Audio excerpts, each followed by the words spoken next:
Hello guys, welcome to my new blog. मेरा नाम है केशव सेन और आज से हम बनाने जा रहे हैं ब्लॉग। तो गाइस, अगर आपको हमारी यूट्यूब फैमिली के साथ जुड़ना है तो लाइक एंड सब्सक्राइब जरूर करना।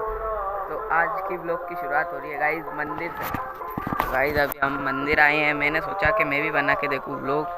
तो चलते हैं अंदर, मंदिर में दर्शन करते हैं भगवान जी के और आपको भी करवाते हैं। तो गाइस, इस मंदिर में पूरे 6 देवी देवताओं का वास है। एक ही मंदिर में 6 मंदिर है गाइस। अभी आप